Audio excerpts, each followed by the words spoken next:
સમાચારોમાં હવે આગળ આપણે વાત કરીએ તો સુરતના કામરેજ ગામની વ્રજનંદની સોસાયટી સહિત આસપાસના વિસ્તારમાં છેલ્લા 3 દિવસથી પાણીનો ભરાવો થયો છે। ત્યારે જણાવી દઈએ કે વરસાદનું જોર ઘટ્યું છે, છતાં પણ પાણીનો ભરાવો ઘટ્યો નથી।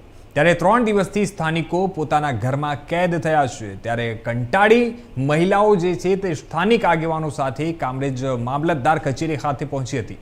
ત્યારે કામરેજ મામલતદાર કચેરી ખાતે રામધૂન બોલાવી અને તંત્રને જગાડવાનો પ્રયાસ કર્યો હતો। કામરેજ તાલુકા કોંગ્રેસ પ્રમુખ ભગવાન ભોકડવા અને કામરેજ તાલુકા વિરોધ પક્ષના નેતા જેડી કથિરિયા હાજર રહ્યા હતા અને આ ઝડપથી પાણીનો નિકાલ થાય તેવી રજૂઆતો કરવામાં આવી હતી। ત્યારે જણાવી દઈએ કે કામરેજ તાલુકા મામલતદારે રજૂઆતો સાંભળી અને ઝડપથી પાણીનો નિકાલ થાય તે માટેની બાંહેધરી પણ આપી છે। ત્યારે ઝડપથી ફૂડ પેકેટ આપવામાં આવે તેવી પણ રજૂઆતો થઈ હતી।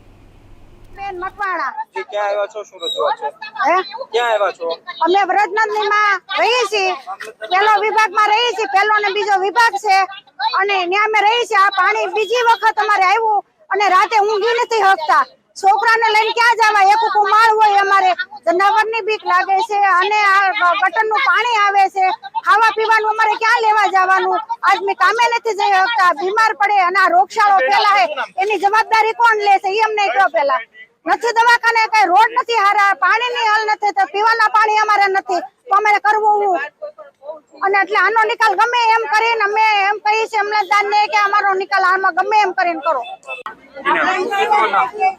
મારું નામ ભાવિકાબેન છે, અમે વ્રજનંદની સોસાયટીમાંથી આવીએ છીએ।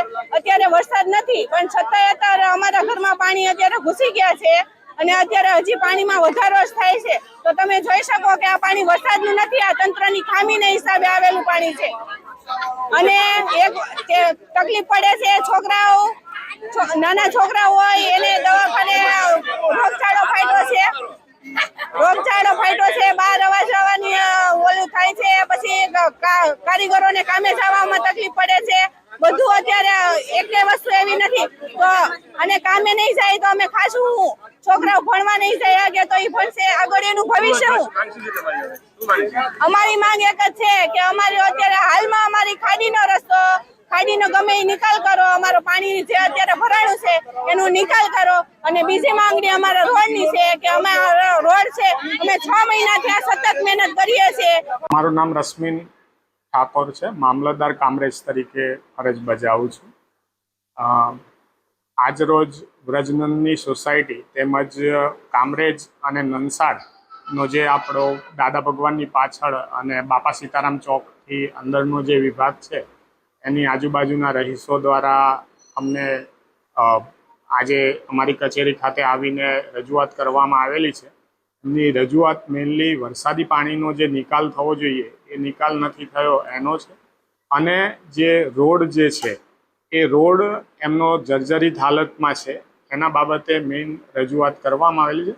આ સંદર્ભે મેં એમને આશ્વાસન અને બાંહેધરી આપેલી છે કે જે ડ્રેનેજ વિભાગ જે છે, ડ્રેનેજ વિભાગની જે આપણી શ્યામનગર ખાડી તરીકે ઓળખાતી ખાડી છે કે જે આગળ નેત્રંગ બારડોલીથી પાણી આવે છે અને શ્યામનગર થઈને આપણા તાપી નદીની અંદર કોલવડ